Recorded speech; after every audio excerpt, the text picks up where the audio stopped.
So, in this episode of Inside Ice, I'm going to be talking to Richard Logan, a operations director at Clarion Gaming. And it's Richard's team that's responsible for taking a lot of sales, a lot of clients, and a massive cavernous venue and putting it together in a coherent and cohesive fashion. Yeah, You've done well there. thank you. So, I mean, this is something that I've been asking people just partially out of interest for myself, but how did you end up at Clarion? I used to work for an American business called Penwell, and they had a number of portfolios, but Clarion absorbed them actually. They bought Okay, them in 2018.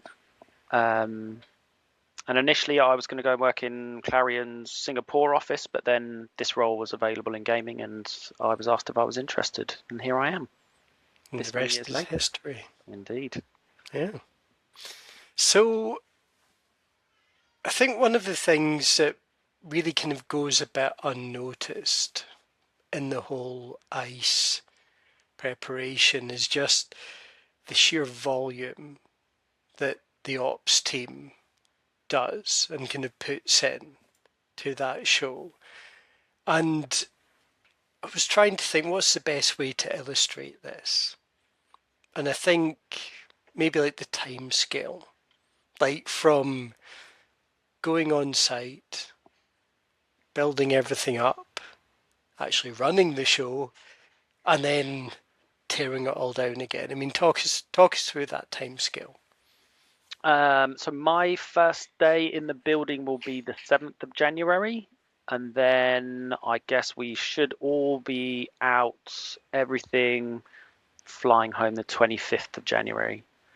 So we've got a number of exhibitors who have arranged advanced access with us because what they're undertaking is pretty complex and they need more than the standard build time that we have available.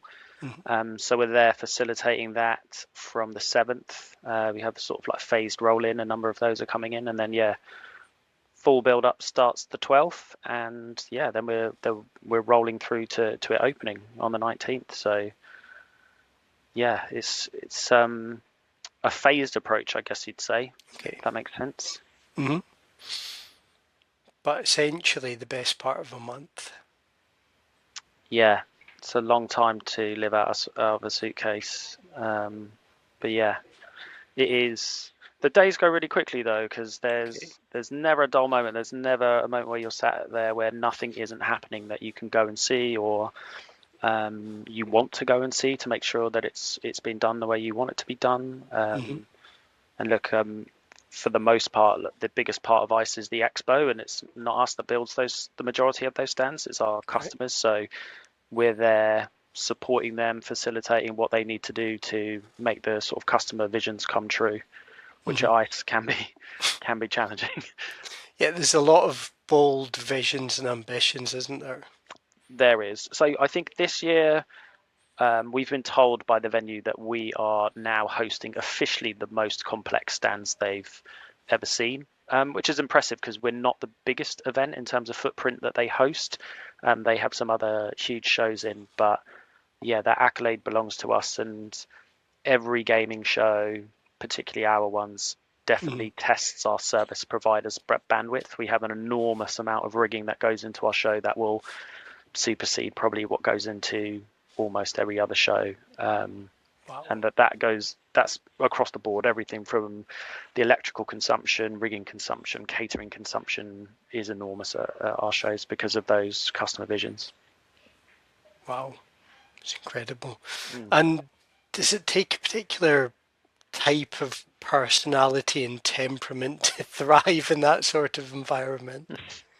Do you know? Yeah, I think. I mean, it's funny because we do all those personality profiles, don't we? And Mm-hmm. my team is largely there is the odd exception, but most of them will come up pretty high on that blue side of things. So like they really like the detail, and I think ultimately as an operations person, you need to make sure it's possible, Mm-hmm.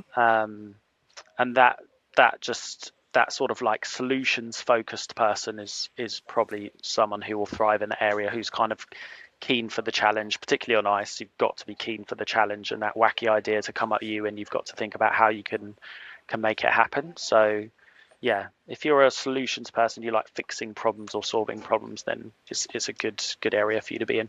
Okay. And just sort of fixating, to be honest, and the complexity of these statins. So I mean, you've got these exhibitors trying to be bigger and bolder and occasionally wackier every year. I mean, I still remember at Excel when they had the double decker bus just Yeah, on the show floor.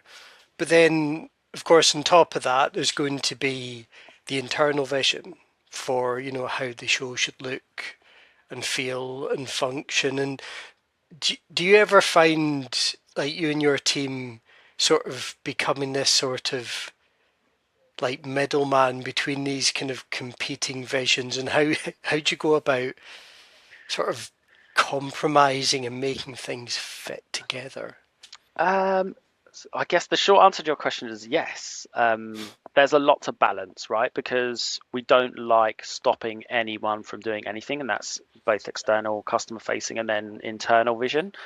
Um, there are some things that just aren't possible in the timescales we're working with, or perhaps because of venue regulations or legislation. But yeah, ultimately you're trying to see how feasible something is and what it would take. So in my team, we don't like saying no to anything. We like to actually say, well, what would it actually take for that to happen?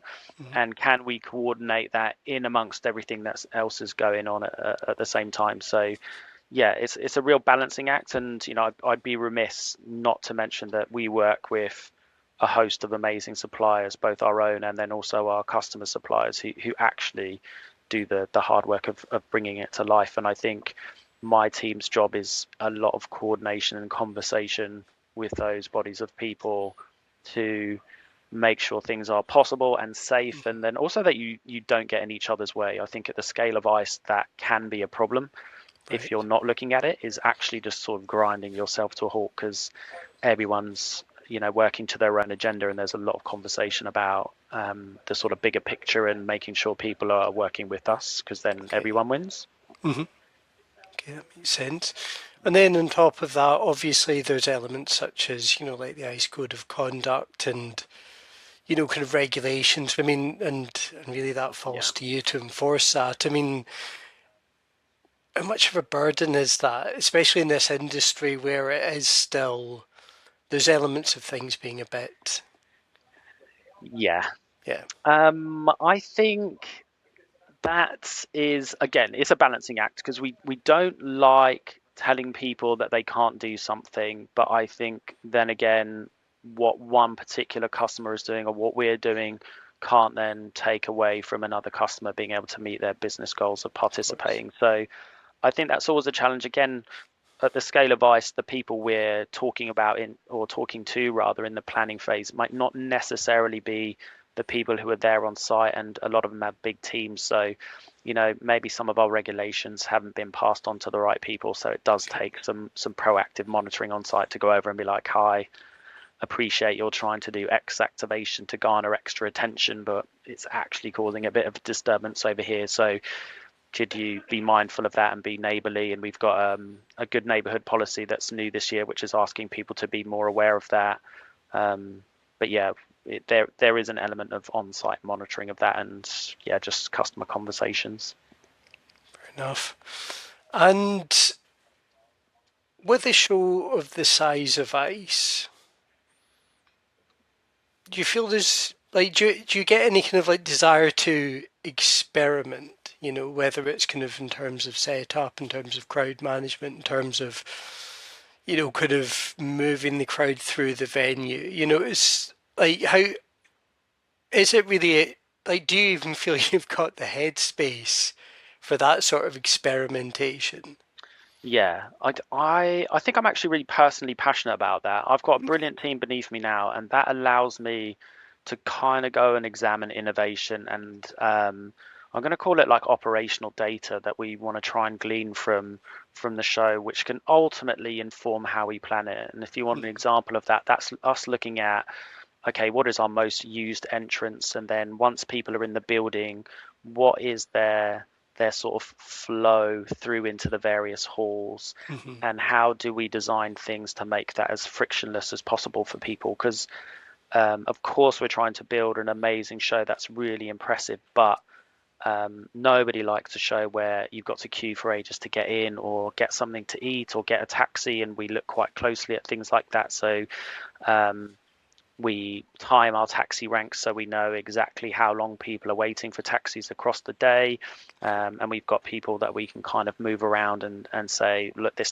taxi rank is very busy at the moment, there's an alternative one over here, or an alternative way to travel is via public transportation, which is more daunting, I guess, if you're not familiar with the city, but Mm-hmm. ultimately, like, it will save you time if you embark on that journey. So I think that is really interesting to me, and that's live event innovation in my mind, is how do we start getting really intelligent about how we plan this. And when you're at the scale of ice, again, you've got to be doing that, or the whole thing can get a bit messy.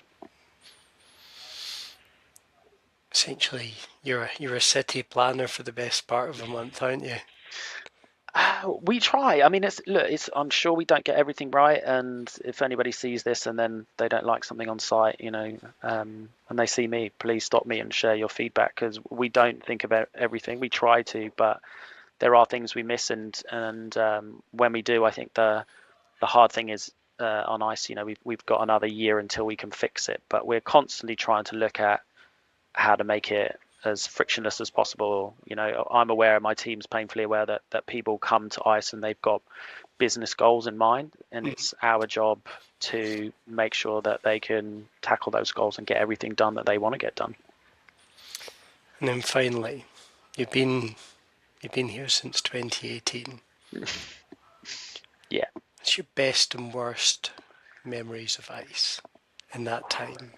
My best and worst memories. I think worst was probably just the first year. I think I probably underestimated how big of a beast it was. So that was just quite a lot that first year, and the team I was working with at the time were quite new as well. So Right. yeah, that was a real challenge. That was a bit of an onslaught, but um, there's a million and one things I learned from that.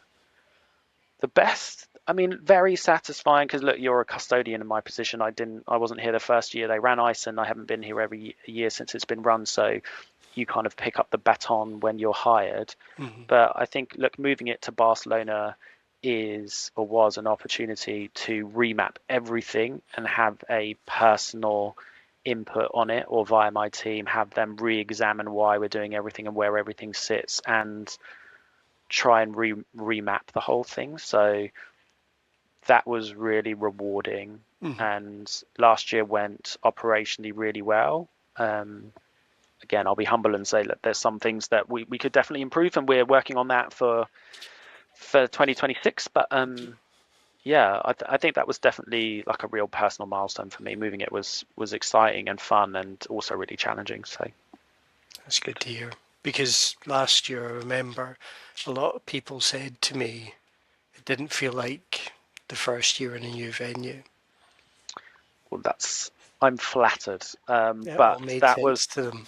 blood, sweat, and tears from my team. I'll give them full credit. They were incredible and left very few stones unturned when looking at the planning of that. So yeah, we can hope for feedback like that again in 26. Fantastic. Well, the very best of luck with it. Richard Thanks, Logan, Robin. Operations Appreciate it. Director, Town Planner, all of the above. See you in Barcelona. See you there. Cheers.